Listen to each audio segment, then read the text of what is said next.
People will shield laziness with anything. No one wants to admit they're lazy. So they'll shield it with disbelief. That's a scam. Or, I don't work hard, I work smart. Bollocks. More cover. For just anything it takes to say, I don't want to work. Do you believe in that? Work smarter, not harder? I believe in both. Yeah.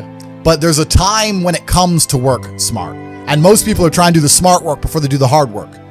It's kind of like talent, right? You don't notice if you're talented at something until all the hard work's done. Yep. I could be the most talented tennis player in the world, but I don't play tennis. So if I go down the tennis court, Joe Schmo's going to smoke me.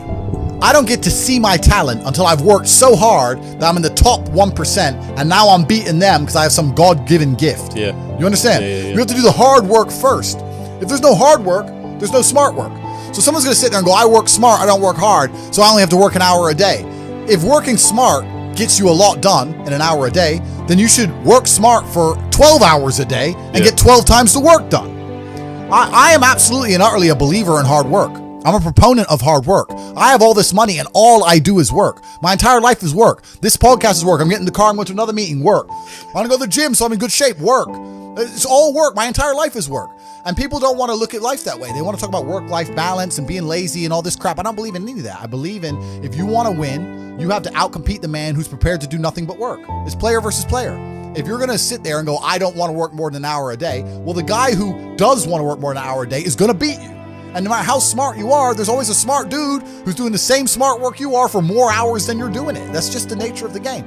The way that humans work and the way that we've evolved as a species is that we don't really learn lessons unless they're learned the hard way. Yeah. I believe that unless a lesson is taught the hard way, you're not going to learn it. You can have so many near misses and people won't learn their lesson. Bro, you must know a guy who goes out there, nearly crashes his car, doesn't slow his ass down till he wrecks it. Yeah. Like, this is just how people are, right? So you need that pain for the lesson to sting enough to really genuinely go inside of your mind. And it's the same with everything. It's the same with driving a car or business. Truthfully, if you want to learn a lesson about business, you're going to have to suffer at some point, right? So we always say that most people are not successful with their first companies, X, Y, Z, blah, blah, blah. I get that. The truth is, there's a lot of people who make a lot of money with their first company, but they just spunk it, act an idiot, and it all blows up in their face. And that's how you get the discipline on your fourth company, that when you have $3 million in the bank, you just leave it there.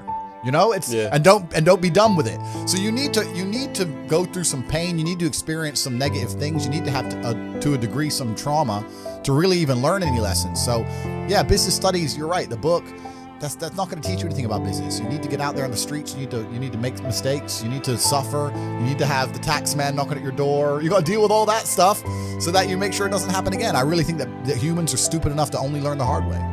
And life really doesn't have to be that complicated. When you see somebody that has something you want, you just got to try and work out how they got it. Yeah. And that's the missing part. Most people see people with things they want and they don't do the second half. They don't try and work out how they got that thing. Oh, my man has a Ferrari. Okay. I wish I had a Ferrari. Okay. They don't sit there and go for an hour, how did he get a Ferrari? It doesn't cross that part is the part they don't want to do, right? They just go, oh, he has a Ferrari, wish I had a Ferrari, and they go back to TV. Yeah. And that's why they lose. It's player versus player out here, man. It's on the street. It's not easy. For every dollar you make, for every pound you take, you took it from someone else. You don't make money, you take money. People don't understand the way that money works. You're not the Federal Reserve. You can't create money from thin air. Every single pound in your bank is money you took from someone else. And when I say take, I don't mean it in a negative way. You might have convinced them to give it to you. You might have a coffee shop. I'll give you a nice coffee. You'll give me some money. Cool. But you still took his money, right? So if you're out here trying to take stuff from other people, don't you want to have a team? You want to do it by yourself? You want to be Rambo? Because if you get two of you doing it. You get two of you. That's right. So the whole idea of this lone soldier, this Rambo, I'll do it all by myself, that's all dead, bro. You need to have a team. It's player versus player. And for the same reason, if you were out here on the street and you want to defend yourself, you want your boys around you. It's the same thing with trying to get rich. And you're laughing with your boys. Yeah. The brokey days are great. And I'm not complaining about being rich. Obviously, I worked hard for this, and it's a fantastic life I live now. But I think without those brokey days, without those original days to compare it to, without that juxtaposition, then I don't think being rich would be fun at all.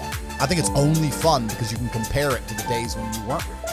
That's the only thing that makes it fun. The only thing that makes a $10,000 steak fun is that you can laugh saying how you never had 10 grand in your bank till you were 27 years old. Yeah. Like otherwise it's boring. Otherwise okay, steak. And I think if you're born with too much money, that you'll never truly be happy. I think you need the brokey days. They're the best days.